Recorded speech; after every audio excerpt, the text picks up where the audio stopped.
29/5/2022 global cooperation ஹவுஸில் sister Jayanthi the foundation of faith நம்பிக்கையின் அடித்தளம் என்ற தலைப்பில் கொடுத்த வகுப்பின் மொழிபெயர்ப்பு. Om Shanti. Good morning. The song was actually the summary of the Murli today. இப்பொழுது இசைக்கப்பட்ட இந்த பாடல் இன்றைய காலை முரளியினுடைய சாராம்சம். And it spoke about being seated on the throne in the center of the forehead. அது நெற்றியின் மத்தியிலே எங்களுடைய சிம்மாசனத்திலே நாங்கள் அமர்ந்திருப்பதை பற்றிய ஒன்று. Basically soul consciousness and how if you practice that awareness, then it is this that gives a space in God's heart throne. And it spoke about being seated on the throne in the center of the forehead. அடிப்படையில் ஆத்ம உணர்வு, அத்துடன் and how if you practice that awareness, எப்படி நாங்கள் அந்த விழிப்புணர்வை பயிற்சி செய்ய வேண்டும், then it is this that gives a space in God's heart throne. பின்னர் அந்த பயிற்சி தான் எங்களுக்கு கடவுளினுடைய இதய சிம்மாசனத்தில் ஒரு இடத்தை தரப்போகின்றது. And also the throne of the future. அதுவே தான் எமது எதிர்கால சிம்மாசனத்திலும் எமக்கு ஒரு இடத்தை தரப்போகின்றது. Because if you are seated on the throne in the center of the forehead, நெற்றியின் மத்தியில் உள்ள சிம்மாசனத்திலே நீங்கள் அமர்ந்திருக்க முடிந்தால், you are able to be the master of all the senses.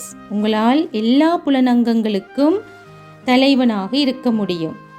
And so being a sovereign today is the basis of being a sovereign in the future. அதனால் இன்று நீங்கள் தலைவனாக இருப்பதனுடைய அடிப்படையில் தான் எதிர்காலத்திலும் நீங்கள் ராஜ்ய அதிகாரத்தை கொண்டிருப்பீர்கள். So I wanted to translate that as it is the summary. ஆகவே நான் அந்த சாராம்சத்திலே என்ன கூறப்பட்டிருக்கிறதோ அதே போன்றே மொழிபெயர்க்க விரும்புகின்றேன். A very lovely summary. அது மிகவும் ஒரு ரம்யமான ஒரு சுருக்கம். But the subject I want to take up today is the little bit different. ஆனால் இன்று நான் பேச எடுத்திருக்கின்ற விடயம் சற்று வித்தியாசமானது.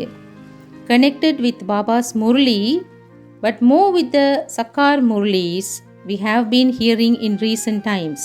நான் இப்பொழுது பேச இருக்கின்ற விடயம் முரளிகளை அடிப்படையாக கொண்டது. அதேவேளை அதிகமாக நாங்கள் அண்மை காலங்களாக கேட்டு வருகின்ற சாக்கார முரளிகளை அடிப்படையாக கொண்டு பேசப்போகிறேன். And if you think about the Sakar Murlis, Baba has talked a lot about faith and how those who have faith will have victory. அத்துடன் நீங்கள் உங்களால் சிந்தித்து பார்க்கக்கூடியதாக இருந்திருக்கும், பாபா அண்மை கால சாக்கார் முரளிகளிலே அதிகளவு நம்பிக்கையை பற்றி பேசியிருக்கின்றார். அத்துடன் நம்பிக்கை எவ்வாறு வெற்றியை கொண்டு வரும் என்றும் பேசியிருக்கின்றார். It is a statement that comes from the Gita. கீதையிலே இவ்வாறு ஒரு வாக்கியம் கூறப்பட்டிருக்கின்றது. That those that have faith will have victory. நம்பிக்கையோடு இருப்பவர்களுக்கு வெற்றி நிச்சயம் என்பதுதான் அந்த வாக்கியம். And in particular it defines faith in two different ways.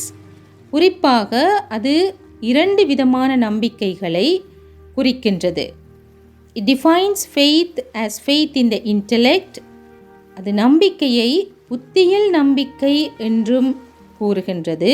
அதேவேளை and also when there is faith there is love and in the intellect. அத்துடன் நம்பிக்கை இருக்கும் இடத்தில் புத்தியில் அன்பும் கலந்திருக்கின்ற ஒரு நிலைப்பாட்டை பற்றியும் கூறுகின்றது. And so faith, love, intellect very directly connected, but also ஆகவே நம்பிக்கை, அன்பு, புத்தி என்பன ஒன்றோடொன்று நேரடியாகவே தொடர்பு கொண்டுள்ளன. அதேவேளை in today's Murli, Baba has talked about how yes, when you are the king. அத்துடன் இன்று முரளியிலே பாபா குறிப்பிட்டிருக்கின்றார், நீங்கள் ராஜாவாக இருக்கும் போது, தி sovereign, the master of the physical body, உங்களுடைய ராஜ்யம் அதேவேளை இந்த பௌதீக சரீரத்துக்கு நீங்கள் ஒரு தலைவனாக இருக்கும்போது, and it is the intellect that is deciding. புத்தி தான் தீர்மானங்களை மேற்கொள்கின்றது. You make a decision and the decision is powerful enough for it to be applied instantly. நீங்கள் ஒரு தீர்மானத்தை எடுப்பீர்கள், அந்த தீர்மானம் மிகவும் வலுவாய்ந்ததாக இருக்கும், அதை உடனடியாகவே நீங்கள் நடைமுறைப்படுத்துவீர்கள். I see something that I shouldn't be eating.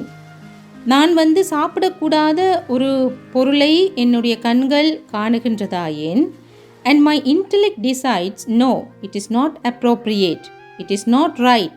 என்னுடைய புத்தி சொல்லுகின்றது, இல்லை, இது பிழையான விடயம், இது பொருத்தமற்றது, இது நான் செய்யக்கூடாது என்று புத்தி சொல்லுகின்றது.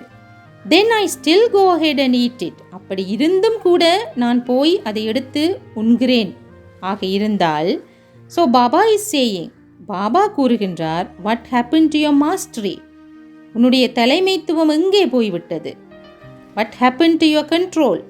உன்னுடைய கட்டுப்பாட்டுக்கெல்லாம் என்ன ஆகிவிட்டது? you decided, but you were not powerful enough to apply it. நீ முடிவெடுத்தாய் இதை செய்யக்கூடாது என்று, ஆனால் உன்னால் அதை ஸ்திரமாக பலமாக நடைமுறைப்படுத்த முடியவில்லை. Food is a little thing. சாப்பாடு சம்பந்தப்பட்ட விடயம் அது ஒரு சின்ன விஷயம். But maybe it's a big thing, but many other aspects in the same way. ஆனால் இதை போல பல பெரிய விடயங்களிலும் நாங்கள் இப்படி நடந்து கொள்ள வாய்ப்பிருக்கிறது. So another situation that Baba has described, இன்னொரு விடயம் பாபா குறிப்பிட்டிருந்தார், and again now put it into the context of food. மீண்டும் நாங்கள் உணவு என்ற விடயம் தொடர்பாக இதை பற்றி பார்த்தோமாக இருந்தால், you see something, நீங்கள் ஏதோ ஒன்றை உங்களுடைய கண்கள் காண்கிறது என்று வைப்போம். you pick it up and eat it, அதை எடுத்து நீங்கள் சாப்பிட்டு விட்டீர்கள். and then afterwards the conscience kicks, அதுக்கு பிறகு என்னுடைய மனசாட்சி என்னை உறுத்துகிறது. and you say, oh but it should not have. அப்போ அதுக்கு பிறகு நீங்கள் சொல்கிறீங்க, அட நான் இப்படி செய்திருக்க கூடாதல்லோ. and faith and love and intellect and the things I do are absolutely connected. ஆகவே இதிலே என்னுடைய நம்பிக்கை, என்னுடைய அன்பு, எனது புத்தி என்ற அனைத்தும் ஒன்றோடு ஒன்று தொடர்பு பட்டு இருக்கின்றது. and so Baba's talked about how you can have pure elevated thoughts. இப்போ பாபா அதே நேரத்தில் நாங்கள் எப்படி உயர்ந்த உன்னதமான எண்ணங்களை கொண்டிருக்கலாம் என்பதை பற்றியும் கூறியிருக்கிறார். but are those pure elevated thoughts matching up with your actions? அந்த மேன்மையான சிந்தனைகள் என்னுடைய செயற்பாடுகளோடு தொடர்பு பட்டவையாக இருக்கின்றதா? or is it that in here I will say yes, I will say that, oh yes I understand, அல்லது அது இங்கே இருக்கும்போது நான் ஓமோம் எனக்கு விளங்குது என்று கூறுகிறேனா? so well that I am able to decide what I want to do. என்னால் நான் என்ன செய்ய வேண்டும் என்பதை தீர்மானிக்க முடிகிறது, புரிந்து கொள்ள முடிகிறது என்று நான் கூறுகிறேன். how I want to do it, but then between the thought and the action, எப்படி நான் செய்ய வேண்டும் என்பதை என்னால் புரிந்து கொள்ள முடிகிறது என்று கூறுகிறேன். ஆனால் பிறகு என்னுடைய எண்ணமும் என்னுடைய செயற்பாடும் இரண்டிற்கும் இடையில் something else comes in the way and you are not able to manifest that. உங்களுக்கு நடுவில் அது வந்து விடுகின்றது, பின்னர் உங்களால் நீங்கள் எடுக்கும் தீர்மானத்தை செயல்படுத்த முடியாமல் இருக்கின்றது. so Baba has described it in a very interesting way. இப்போ பாபா மிக சுவாரஸ்யமான முறையிலே அதை வர்ணித்து கூறியிருக்கிறார் எங்களுக்கு, in much detail, but this is why I wanted to take up the subject of faith. இப்போ பாபா மிக சுவாரஸ்யமான முறையிலே இந்த விடயத்தை பற்றி எங்களோடு பேசியிருக்கிறார். அதனால்தான் நான் நம்பிக்கை என்ற தலைப்பிலே இன்று உரையாட நினைத்தேன். faith in the intellect, புத்தியில் நம்பிக்கை. of course you will hear the full murli in just a little while. நிச்சயமாக ஒரு குறிப்பிட்ட ஒரு நேரத்துக்குள் எங்களால் முழு முரளியையும் செவிமடுக்கக்கூடியதாக இருக்கின்றது.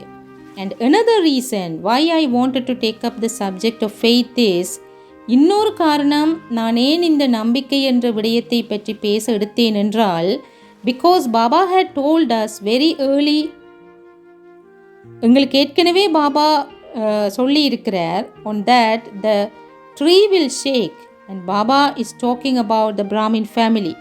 சொல்லியிருக்கிறார் இந்த மரம் உலுக்கப்படும் என்று, அதாவது இந்த பிராமண குடும்பத்தை பற்றி சொல்லியிருக்கிறார்.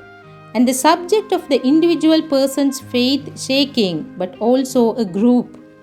இந்த பிராமண விருட்சம் உலுக்கப்படும் போது அது ஒவ்வொரு தனிப்பட்ட நபரினுடைய நம்பிக்கை, அடுத்தது ஒரு குழுவில் அது ஏற்படுத்துகின்ற தாக்கம் என்பதை பற்றி ஒரு விடயம்.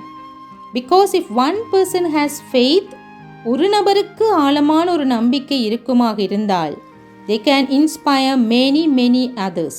அவர்களால் பல பேரை தூண்ட முடியும். To have faith, and there is one individual here who came to Baba and she brought about 40 members of her family to Baba. இங்கே ஒருவர் வந்தார் பாபாவிடம். அவருக்கு பாபாவிலே ஆழமான ஒரு நம்பிக்கை வந்தது. அவர் தன் குடும்பத்திலிருந்து 40 உறுப்பினர்களை பாபாவிடம் கூட்டிக் கொண்டு வந்தார். I am looking at Kokila Ben. நான் இப்பொழுது கோகிலா சகோதரியை பார்க்கிறேன். So one person's faith can inspire 40. அப்போ ஒரு நபரினுடைய நம்பிக்கை 40 பேரை உந்தக்கூடியதாக இருந்தது என்றால், அந்த 40 have inspire others, அந்த 40 பேரும் இன்னும் 40 பேரை உந்தக்கூடியவர்களாக இருக்கும் போது, and so you can see how faith can color others and inspire others. இந்த நம்பிக்கை என்ற விடயம் எவ்வாறு மற்றவர்களையும் செல்வாக்குக்குள் கொண்டு வந்து மற்றவர்களையும் உந்துகின்றது என்பதை காண முடிகின்றது. But equally, if for whatever reason my faith begins to shake, ஆனால் அதேவேளை எந்த ஒரு காரணத்தாலும் என்னுடைய நம்பிக்கை தளம்ப தொடங்கினால், how many does that impact? எத்தனை பேரில் அது ஒரு பாதிப்பை ஏற்படுத்தும்? It actually influences many more. உண்மையிலே அது இன்னும் பல பேரை ஆதிக்கத்துக்குள் கொண்டு வந்து விடும். They may stay with Baba or they may decide to leave Baba. ஒன்றில் அவர்கள் அந்த நம்பிக்கையற்ற மனநிலையில் தொடர்ந்து பாபாவோடு இருப்பார்கள், அல்லது பாபாவை விட்டு போவதற்கு முடிவு செய்வார்கள். And that's been happening in recent times because of false Babas incarnating. இது அண்மை காலமாக பாபா வருகிறார் என்ற தவறான சில கருத்துக்கள் மூலமாக நடைபெற்று கொண்டிருக்கின்றது. or saying that they are incarnating, அல்லது அவர்கள் பாபாவை அழைக்கிறார்கள் என்று கூறிக்கொள்ளுகிறார்கள். And so how many get influenced? இதனால் எத்தனை பேர் எடுபட்டு போய்விடுகிறார்கள். They might not leave Baba, அவர்கள் பாபாவை விட்டு போவதாக இருக்காது. But to what extent are they influenced to the point where they thought about Baba's knowledge and they decided that yes, this is what they want to do? அவர்கள் பாபா விட்டு போகவில்லை, ஆனால் அவர்கள் அந்த ஒரு ஆதிக்கத்துக்குள், இன்னொருவரினுடைய தவறான கருத்தை கூறுகின்றவருடைய ஆதிக்கத்துக்குள் அவர்கள் சென்று அவர்கள் பாபாவினுடைய ஞானத்தை கொண்டு and they decided that yes, this is what they wanted to do. பாபாவுடைய ஞானத்தை அவர்கள் பயன்படுத்தி நாங்கள் இப்படித்தான் செய்ய போகிறோம் என்று தீர்மானித்து கொண்டு செயல்படுகின்றார்களா? அதாவது அவர்களுடைய சொந்த மன்மத்திலே அவர்கள் செயல்பட்டு கொண்டு செல்கிறார்களா? அப்படியாக அவர்கள் இருக்க போகிறார்களா? They have had powerful experiences and then at some point அவர்கள் பாபாவோடு இருக்கும்போது நல்ல சக்தி வாய்ந்த அனுபவங்களை பெற்றவர்கள் பின்னர் தம்முடைய இந்த பிராமண வாழ்க்கை காலத்தில் ஒரு கட்டத்தில் they question everything, எல்லா விடயங்களை பற்றியும் கேள்வி கேட்க தொடங்குகிறார்கள். And one of the first questions that arises is not about Baba. அவர்கள் இவ்வாறு பேசத் தொடங்குகின்ற முதலாவது விஷயம் பாபாவை பற்றியது மட்டுமல்ல. The first question that arises is, அவர்கள் கேட்கின்ற அந்த முதலாவது கேள்வி about the family. அவர்கள் கேட்கின்ற முதலாவது கேள்வி குடும்பம் பற்றிய கேள்வி. அவர்களுக்கு வருகின்ற சந்தேகத்தினால் அவர்கள் பேசுகின்ற வார்த்தைகள், I am not seeing others perfect yet. இன்னுமே எல்லோருமே முழுமையானவர்களாக ஆகிவிட்டதை நான் காணவில்லை என்கிறார்கள். Well, maybe the question I should ask is, am I perfect now? நல்லது, ஆனால் இந்த நேரத்தில் நான் என்னிடம் கேட்க வேண்டிய கேள்வி, நான் முழுமையாகிவிட்டேனா என்பதுதான். And if I am not, then I have more to study. நான் முழுமையாகவில்லை என்றால் நான் இன்னும் படிப்பதற்கு நிறைய இருக்கின்றது. More to practice. நான் நிறைய இன்னும் பயிற்சி செய்ய வேண்டும். And more yoga that I need. எனக்கு இன்னுமே நிறைய யோகா செய்ய வேண்டி இருக்கிறது. But how can I then point the finger at others who are also on the path? அப்போ நான் எப்படி என்னுடைய பாதையில் என்னுடன் பயணிக்கின்ற மற்றவர்களை நோக்கி விரலை காட்டி அவர்களிடம் கேட்க முடியும்? And say, well, I don't see them perfect, and so how can I have faith? மற்றவர்கள் முழுமையான ஒரு நிலையில் இருப்பதை என்னால் காண முடியவில்லையே, அப்போ நான் எப்படி நம்பிக்கை வைக்க முடியும் என்ற கேள்வியை என்னுடைய பாதையில் என்னுடன் சேர்ந்து பயணிக்கின்றவர்களை பார்த்து So faith begins to shake when you see family doing things that are not 100% as Baba wants them to be. ஆகவே நாங்கள் மற்றவர்கள் பாபா எதிர்பார்க்கிற மாதிரி 100% இல்லாத போது என்னுடைய நம்பிக்கை தளம்ப தொடங்குகின்றது. But Baba has told us it is a school, and the ones who did reach 100% have left their bodies and become angels. இப்போ பாபா எங்களுக்கு சொல்லியிருக்கிறார், இது ஒரு பாடசாலை. 100 புள்ளிகள் பெற்ற மாணவர்கள் இப்பொழுது தங்கள் சரீரத்தை விட்டு நீந்து போய் அவர்கள் தேவதைகளாக இருக்கிறார்கள். So no, you don't have an example right here in front of you. அதனால் இப்பொழுது உங்களுக்கு முன்னால் இருப்பவர்கள் சரியான முன்னுதாரணங்கள் இல்லை. Who you can point to and say 100%. உங்கள் முன்னால் இருக்கின்ற எவரையும் பார்த்து நீங்கள் இவர் 100% சரியாக நடந்து கொள்ளுகிறார் என்று கூற முடியாது. Even with the dadis, it wasn't 100% of the family saying that they were 100%. தாதிமார்களை கூட பார்த்து யாருமே இவர்கள் 100% சரியாக நடக்கிறார்கள் என்று கூற முடியாது. Even with those souls who were really nearly 100% in their physical form, ஆனால் அந்த ஆத்மாக்கள், அதாவது யார் கிட்டத்தட்ட தங்கள் சரீரத்தில் இருந்தபோது 100% சரியாக இருந்தார்களோ, somebody would complain about this, somebody would complain about that. அவர்களை பற்றி கூட ஒவ்வொருத்தரும் ஏதோ ஒரு முறைப்பாடு கூறிக்கொண்டே இருப்பார்கள். There were always things to complain about. எப்பொழுதும் முறைப்பாடு சொல்வதற்கு ஏதோ ஒரு விடயம் இருந்து கொண்டே இருக்கும். So faith is important. அதனால் நம்பிக்கை என்பது மிக மிக முக்கியம். Sometimes I get asked the question, is it possible to develop faith? சில நேரங்களில் என்னிடம் இப்படி ஒரு கேள்வி கேட்கப்படுகிறது, அதாவது நம்பிக்கையை வளர்த்து கொள்வது என்பது சாத்தியமா? Is it possible to make my faith stronger? என்னுடைய நம்பிக்கையை பலப்படுத்துவது சாத்தியமா? Maybe some are blessed with faith and some don't have faith. சில நேரங்களிலே நாங்கள் நம்பிக்கை என்பது எங்களுக்கு ஆசீர்வாதமாக கிடைத்த ஒரு விடயமாக இருக்கலாம். சில பேரால் நம்பிக்கையை வளர்த்து கொள்வது சிரமமாக இருக்கும். That's it, அவ்வளவுதான். There is nothing else. வேறு எதுவும் இல்லை. Or is it possible to say that yes, there is something I can do about it? அல்லது இதையிட்டு என்னால் ஏதாவது செய்ய முடியும் என்று சொல்ல முடியுமா? I think you can. நான் நினைக்கிறேன் உங்களால் முடியும். The ones who came at the beginning, ஆரம்பத்தில் வந்தவர்கள், even that tree shook, அப்பவும் கூட பரீட்சைகள் வந்து மரம் உலுக்கப்பட்டது தான். And so although several hundreds came, அந்த நேரத்திலே பல 100 மக்கள் வந்தார்கள். It was only about 400 who surrendered. ஆனால் அதிலே 400 பேர் தான் முழுமையாக தம்மை அர்ப்பணித்து யக்யாவிலே இருந்தார்கள். And out of that 400 who surrendered, அந்த அர்ப்பணமாகி இருந்த 400 பேரிலும் கூட, it was actually about 350 who came to Abu from Karachi. அதிலும் 350 பேர் தான் கராச்சியில் இருந்து பாபா புறப்பட்டு மவுண்ட் அபுக்கு வந்தபோது வந்தார்கள். So 50 had already gone by then. அப்பொழுது 50 பேர் யக்யாவிலிருந்து விலகி போய்விட்டார்கள்.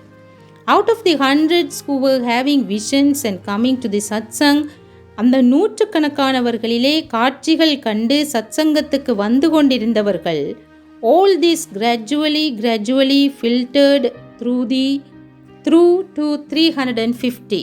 அவர்கள் வடிகட்டப்பட்டு கடைசியிலே 350 பேர்தான் எஞ்சியிருந்தார்கள். And out of the 350 we didn't call all of them dadis. அந்த 350 பேரிலும் கூட நாங்கள் எல்லோரையுமே தாதிமார்கள் என்று அழைக்கவில்லை. We called maybe a third of them dadis. அவர்களிலே மூன்றில் ஒரு பகுதியினரைத்தான் நாங்கள் தாதிகள் என்று அழைத்தோம். Maybe about 100 of them got the title தாதி. சிலவேளை அந்த அவர்களிலே 350 பேரிலே ஒரு 100 பேரைத்தான் நாங்கள் தாதி என்று அழைத்தோம். And so faith obviously shakes. அதனால் நம்பிக்கை என்பது நிச்சயமாக ஆட்டம் காணுகின்ற ஒரு விடயம்தான். And on one side we would say that surely if you have faith that this is my mother, அதே நேரம் நாங்கள் ஒரு பக்கம் சொல்லுவோம், இதுதான் என்னுடைய தாய் என்று ஒருவருக்கு நம்பிக்கை இருந்தால், this is my father, இவர்தான் என்னுடைய தகப்பன் என்று நம்பிக்கை இருந்தால், how can that shake? அந்த நம்பிக்கை எவ்வாறு ஆட முடியும்? But having physical DNA connections is different to just my consciousness and my awareness recognizing Baba. ஆகவே இந்த DNA தொடர்பு மூலமாக இருக்கின்ற அந்த உறவுகளை விட என்னுடைய உள்ளுணர்வால், என்னுடைய விழிப்புணர்வால் நான் பாபாவை இனங்கண்டு கொண்டு வைத்திருக்கும் நம்பிக்கை வித்தியாசமானது. So how can I strengthen my faith? ஆகவே என்னுடைய நம்பிக்கையை நான் எவ்வாறு பலப்படுத்துவது? Well, how did I have faith at the start? எப்படி ஆரம்பத்தில் எனக்கு நம்பிக்கை வந்தது? And I am talking about me personally. நான் என்னை பற்றி பிரத்யேகமான முறையில் பேசுகிறேன் என்று ஜெயந்தி பென் சொல்றா. My faith came through understanding the soul and understanding God. என்னுடைய நம்பிக்கை எனக்கு ஆத்மா, கடவுள் என்ற விடயங்களை பற்றி ஏற்பட்ட புரிந்துணர்வால் உருவானது. Those two things happened very quickly. இந்த ரெண்டு விடயங்களும் என்னுடைய வாழ்வில் எனக்குள் விரைவாக நடந்துவிட்டது. And then gradually understanding the family and drama. பிறகு நான் படிப்படியாக குடும்பம், நாடகம் என்ற விடயங்களை பற்றி புரிந்து கொண்டேன். That happened with time, especially drama. அது காலப்போக்கில் தான் இடம்பெற்றது. Faith in the family came for me earlier than faith in drama. எனக்கு நாடகத்தில் நம்பிக்கை வருவதற்கு முதல் குடும்பத்தில் நம்பிக்கை வந்துவிட்டது. But the first two happened very quickly. ஆனால் முதல் இரண்டும் வேகமாகவே நடந்துவிட்டது. And it wasn't just because I was understanding what Baba had explained. நான் வெறுமனே பாபா விளங்கப்படுத்தியதை மட்டும் புரிந்து கொண்டு அப்படியாகவில்லை. But I was experiencing what Baba had told us. And so, அதே நேரம் நான் பாபா எனக்கு என்ன சொன்னார் என்றதை நான் அனுபவித்தேன். That experience of going inside and feeling who I am. அவ்வாறு நான் எனக்குள் சென்று என்னை நான் யார் என்று உணர்ந்தது. Just feeling the awareness of the soul. என்னை நான் ஆத்மா என்ற அந்த விழிப்புணர்வுக்குள் நான் வந்தது. Then how could I not believe it? அதுக்கு பிறகு என்னால் எவ்வாறு அதை நம்பாமல் இருக்க முடியும்? I understood it. நான் புரிந்து கொண்டேன் அந்த விடயத்தை. My questions were being answered. என்னுடைய அனைத்து கேள்விகளுக்கும் பதில் கிடைத்தது. And I could feel it. என்னால் அதை உணரக்கூடியதாகவும் இருந்தது. I could experience it. என்னால் அதை அனுபவிக்க முடிந்தது.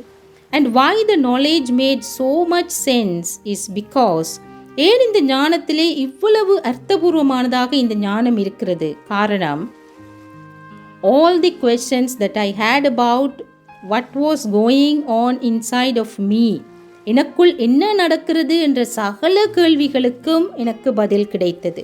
What's going on with my conscience? என்னுடைய உள்ளுணர்விலே என்ன நடக்கிறது என்பதை என்னால் புரிந்து கொள்ள முடிந்தது. How come there are people who say this is right and others who say this is right? எவ்வாறு இது சரி அது சரி என்று சொல்லிக் கொண்டிருப்பவர்கள், it is very different lifestyles, very difficult attitudes. ரொம்ப சிரமமான அவ்வாறானவர்கள் மிகவும் வித்தியாசமான ஒரு வாழ்க்கை முறையிலே இருப்பார்கள். அவர்கள் வித்தியாசமான மனோநிலைகளில் இருப்பார்கள். வாட்ஸ் கோயிங் ஆன், என்ன நடக்கிறது என்பதை அவர்களால் புரிந்து கொள்ள முடியாது. So that first day the introduction answered so many questions related to the subject of soul. முதல் நாளே எனக்கு ஆத்மா என்ற பாடத்திலே இருந்த கேள்விகள் பலவற்றுக்கு பதில் கிடைத்து விட்டது. And then the next day God, அடுத்த நாள் கடவுள் என்ற பாடத்தில் பதில் கிடைத்து விட்டது. So can I practise today more and more strongly the awareness of soul? ஆகவே நான் பிறகு ஒவ்வொரு நாளும் ஆத்மா என்ற பயிற்சியை நாளுக்கு நாள் உறுதியாக்கி கொண்டு வந்தேன். And more I practice soul consciousness, எவ்வளத்துக்கு ஆத்ம உணர்வை நான் பயிற்சி செய்தேனோ, and the more I also practice being connected with Baba, அதே அளவுக்கு பாபாவோடு இணைந்திருப்பதையும் பயிற்சி செய்ய ஆரம்பித்தேன். Then these two practices are really the foundation. இந்த 2 பயிற்சிகளும் தான் உண்மையாகவே என்னுடைய அத்திவாரம் ஆகியது. And these two practices actually strengthen my faith. இந்த 2 பயிற்சிகளும் தான் என்னுடைய நம்பிக்கையை பலப்படுத்தியது. There is no one else except the knowledge that has come to us through Brahma Baba. பிரம்ம பாபா மூலமாக வேறு யாருமல்ல, எதுவுமல்ல, இந்த ஞானம் எங்களிடம் வந்து சேர்ந்தது. That has given us the clear detail of what is a soul. இது எங்களுக்கு பூரண தெளிவை தந்திருக்கிறது ஆத்மா என்றால் என்ன என்பது பற்றி. And I can challenge anyone who tells me otherwise really. நான் யாரிடமும் கூட சவால் விடுக்க முடியும் இந்த ஞானத்தை பற்றி பேசினால். There has been enough contact with people of other traditions and branches of the tree to make me say this. இந்த கல்ப விருட்சத்தின் வேறு கிளைகளை சேர்ந்த பலர் இருக்கிறார்கள், பல கலாச்சார பின்னணியோடு இருக்கிறார்கள். அவர்கள் அனைவரிடமும் எனக்கு தைரியமாக பேச முடியும். At that time when I had the faith, I didn't think, அந்த நேரத்திலே எனக்கு நம்பிக்கை வந்தவுடன் நான் யோசிக்கவில்லை, what does Christianity say, what does this say, oh that say. அந்த நேரத்திலே நான் இந்த தத்துவத்தை பற்றி கிறிஸ்தவம் என்ன சொல்லுகிறது, இவர்கள் என்ன சொல்லுகிறார்கள், அவர்கள் என்ன சொல்லுகிறார்கள் என்றெல்லாம் நான் சிந்திக்கவே இல்லை. It was just what I was understanding. இது நான் தெளிவாக புரிந்து கொண்ட ஒரு விடயமாகவே இருந்தது. I had been exposed to different things, but now today I know absolutely there is nowhere else where you can get this information about soul. உண்மையிலே நான் பல விடயங்களுக்கு இன்று முகம் கொடுத்து வருகின்றேன், எதிர்கொண்டு வருகின்றேன். இருந்தாலும் இங்கே ஆத்மாவை பற்றி நான் பெற்ற தகவலையும் அனுபவத்தையும் போன்று வேறு எங்கும் நான் காணவில்லை. And I have to make sure that my intellect stays very clean. ஆகவே நான் மிகவும் உறுதியாக இருக்க வேண்டும், என்னுடைய புத்தி தெளிவாக இருக்கின்றதா என்ற விடயத்தில்.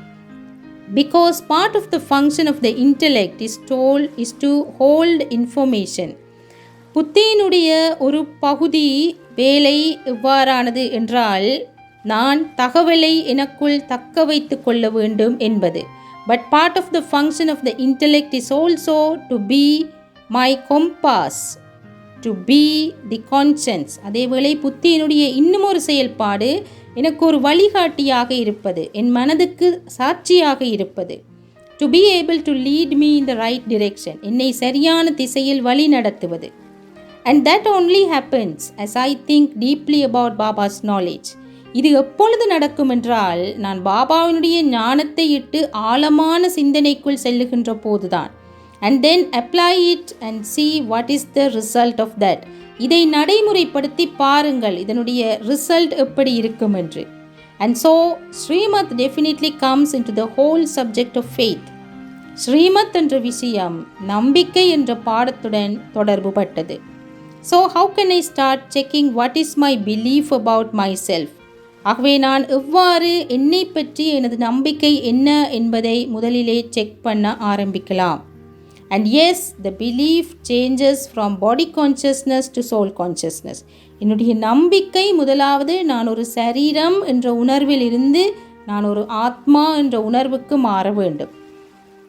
I am a soul. நான் ஒரு ஆத்மா. It's fairly easy to believe that. அதை நம்புவது இலகுவானது. But some of the other things that dictate what it is that I actually do in my behavior. ஆனால் எனக்குள் என்னை உந்திக் கொண்டிருக்கின்ற சில விடயங்கள் தான் எனக்குள் பழக்கமாக இருக்கின்றது.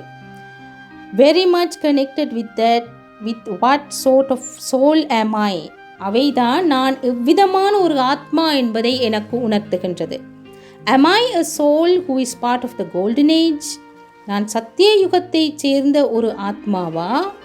Do I relate to the things that Baba is talking to me about when Baba speaks about the golden age? Baba சத்திய யுகத்தை பற்றி பேசுகின்ற போது அவை என்னுடன் தொடர்புபட்ட விடயங்களாக எனக்கு உணர்வு இருக்கின்றதா? What is the feeling that I have when I hear Baba speak about the golden age? Baba golden ஏஜை பற்றி சத்திய யுகத்தை பற்றி பேசுகின்ற போது அதை கேட்கும் போது என் உணர்வுகள் எப்படி இருக்கின்றது?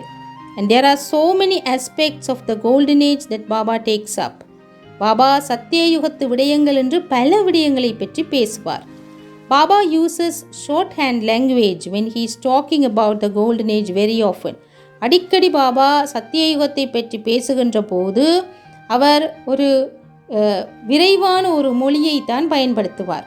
So Baba speaks about health, wealth and happiness. Baba Satya யுகத்து ஆரோக்கியம், செல்வம், சந்தோஷம் எப்படி இருக்கும் என்றெல்லாம் கூறுவார். 3 words, but in a way that really summarizes what the golden age is. 3 வார்த்தைகள் தான், ஆனால் இந்த 3 வார்த்தைகளும் உண்மையாகவே சத்தியயுகம் எப்படி இருக்கும் என்பதை வர்ணிக்கும். But when I unpack it and I apply it for myself, அதை எடுத்து நான் என்னில் பிரயோகிக்கும் போது I see well what's the condition today. இன்றைய உலகின் நிலைப்பாடு என்ன என்பதை என்னால் உணர முடிகின்றது. And wealth, செல்வத்தை இட்டு. Baba is talking about the wealth of virtues, but Baba also is talking about abundance in everything. Baba திவ்ய குணங்களின் நிறைவையும் செல்வம் என்கிறார். அதே நேரத்தில் பௌதிகமாகவும் அனைத்தும் செல்வம் கொளித்து நிறைந்து இருக்கும். No shortage of anything, எதுக்கும் பற்றாக்குறை இருக்காது. And so never mind the jewels, the gold and the things that sometimes you see in the images. அதே நேரத்தில் அங்கே பார்க்கின்ற நகைகள், தங்கங்கள், வைரங்கள் இவை எல்லாம் கூடி நிறைந்திருக்கும். But the whole subject of health, healthy mind, healthy body, healthy relationships, அவை ஒரு புறம் இருக்க அங்கே இருக்கின்ற நிறைவு என்பது ஆரோக்கியமான ஒரு மனம், ஆரோக்கியமான ஒரு உடல், ஆரோக்கியமான உறவுகள். Wealth, yes, wealth, enough and more than enough. செல்வம் என்பது பௌதீகமாக வெகு தாராளமாக இருக்கும். One is to say yes, I have enough, but the other is I have more than enough. சில வேளைகளிலே நாங்கள் சொல்லுவோம் எங்களிடம் போதுமான அளவு இருக்கிறது என்று, சில வேளைகளில் சொல்லுவோம் எனக்கு மேல் மிச்சமாக இருக்கிறது என்று சொல்லுவோம். And so I don't need to be anxious or fret, and I don't need to hold and say this is mine and you mustn't touch it. ஆகவே நாங்கள் அங்கே பயத்திலே வாழ மாட்டோம், நிச்சயமற்ற தன்மையிலே வாழ மாட்டோம். இது என்னுடையது, இதை நீ தொடக்கூடாது என்ற உணர்வுகளிலே நாங்கள் இருப்பதற்கு. So wealth to that extent that there is an openness and generosity and an abundance. ஆகவே செல்வம் அங்கே தாராளமாக இருக்கும், நிறைவாக இருக்கும். That's also connected with all the virtues that I have. அத்துடன் அது எனக்குள் இருக்கின்ற சகல தெய்வீக பண்புகளுடனும் தொடர்பு கொண்டது. At that moment, and Baba has described all the qualifications of souls of the golden age. அதே நேரம் பாபா சத்தியயுகத்து ஆத்மாக்களுடைய எல்லா தெய்வீக பண்புகளையும் குணங்களையும் பற்றி கூறியிருக்கிறார். When they reach their perfect stage, அவர்கள் தம்முடைய சம்பூர்ண நிலையை நெருங்குகின்ற போது எப்படி இருப்பார்கள் என்று வர்ணித்திருக்கிறார். And Baba is asking us, how far or near are you to that stage? அத்துடன் பாபா எங்களிடம் கேட்பார், அந்த நிலைக்கு நீங்கள் எவ்வளவு தூரம் நெருக்கமாகவோ அல்லது தொலைவிலோ இருக்கிறீர்கள் என்று. So truly is my belief that I am a soul of the golden age. ஆகவே உண்மையாகவே எனக்குள் இந்த நம்பிக்கை இருக்கிறதா நான் அந்த காலத்திலே வாழ்ந்த ஒரு ஆத்மா என்று. And if my inner feelings resonates with that, then surely I have to start looking at my own life today. ஆகவே உண்மையாகவே என்னுடைய உள்ளுணர்வுகள் அந்த ஒரு காலப்பகுதியிலான வாழ்க்கையோடு இணைகின்றதாக இருந்தால் என்னை பார்த்து நான் என்று கேட்க வேண்டிய கேள்வி, am I treading lightly on the earth?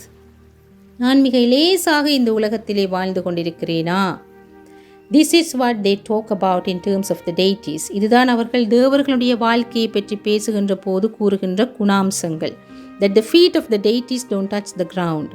தேவர்களினுடைய பாதங்கள் பூமியிலே பதியாது என்று சொல்லுவார்கள். But also relationships, the quality of interaction, and Baba says keep looking at Lakshmi Narayan. அதேவேளை உறவுகள் என்று வருகின்ற போது பாபா எங்களுக்கு லக்ஷ்மி நாராயணுடைய தொடர்பாடல் உறவுகளை பற்றி கூறியிருக்கிறார். அதை பார்க்கும்படி it's not their physical form that Baba is talking about. பௌதிகமாக கூறவில்லை Baba. Baba is talking about my aim to be like them. என்னுடைய இலக்கு அவர்களைப் போல் இருக்க வேண்டும் என்பதற்காக கூறுகிறார். At least in their family or at least close. அவர்களுடைய குடும்பத்தில் ஒருவராகவாவது நான் வர வேண்டும், அல்லது அவர்களுக்கு நெருக்கமானவர்களுள் ஒருவராகவாவது நான் வர வேண்டும். Well, definitely not far away. நிச்சயமாக அந்த ஒரு நிலைக்கு நாங்கள் வெகு தூரத்தில் இல்லை. What's the quality of my interaction with others? இப்பொழுது நான் மற்றவர்களோடு உறவாடுகின்ற விதம் எப்படி இருக்கின்றது? It is as it would be in the golden age, and if not, சத்திய யுகத்தில் இருப்பதை போல் இருக்கின்றதா? அப்படி இல்லாவிட்டால் then how far away is the golden age still? இன்னுமே என்னை விட சத்திய யுகம் எவ்வளவு தூரத்தில் இருக்கிறது என்பதை நான் பார்க்க வேண்டும். If my behavior now and what I know of the golden age is very different, எனக்கு சத்திய யுக வாழ்க்கை என்றால் எப்படி இருக்கும் என்று நான் தெரிந்து வைத்திருக்கின்ற விடயங்களுக்கும் நான் இப்பொழுது எப்படி நடந்து கொள்ளுகின்றேன் என்ற நிலைப்பாட்டுக்கும் இடையிலே I am a little distant. நான் பார்த்தால் நான் சற்று இடைவெளி விட்டு இருப்பதாக இருக்கக்கூடாது.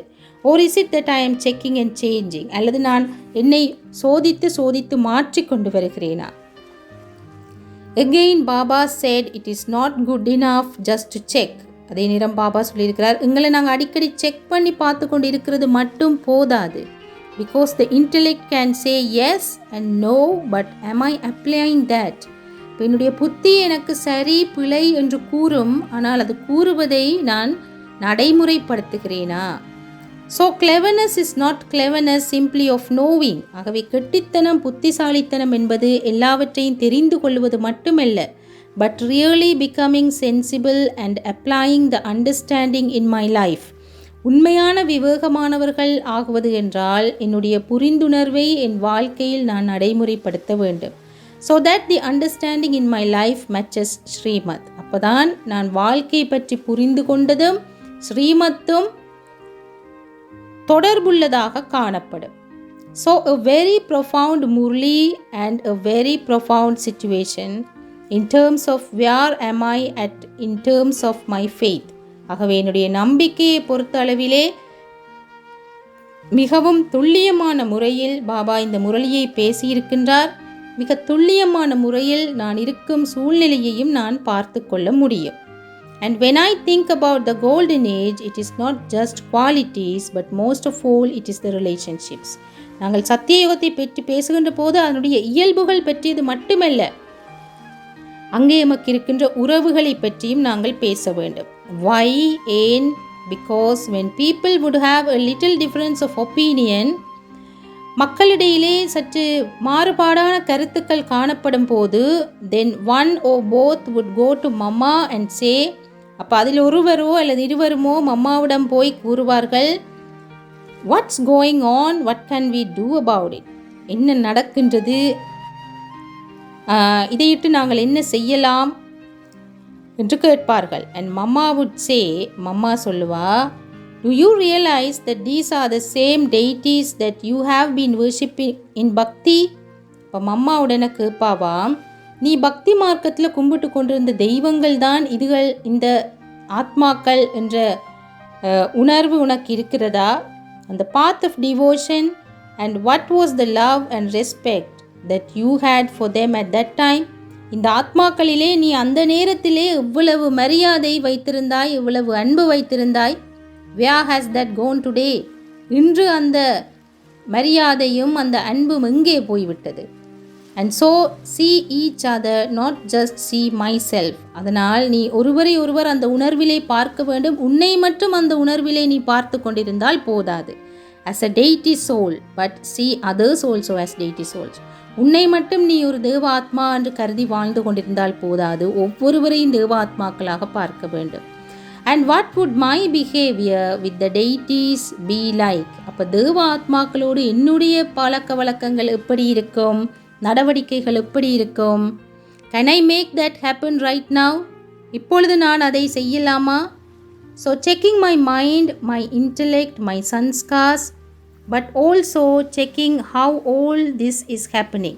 ஆகவே என்னுடைய மனம், என்னுடைய புத்தி, என்னுடைய சன்ஸ்காரங்கள் எப்படி செயல்படுகிறது என்பதை நான் சோதித்து பார்க்க வேண்டும். அது எல்லாம் எப்படி நடக்கிறது என்று பார்க்க வேண்டும். How it is happening in the reality of my life today. ஆகவே என்னுடைய வாழ்க்கையில் யதார்த்தமாக எவ்வாறு விடயங்கள் நடைபெறுகின்றது என்பதை நாம் பார்க்க வேண்டும். So enjoy the Murali. ஆகவே முரளியை அனுபவித்து கேளுங்கள். ஓம் சாந்தி.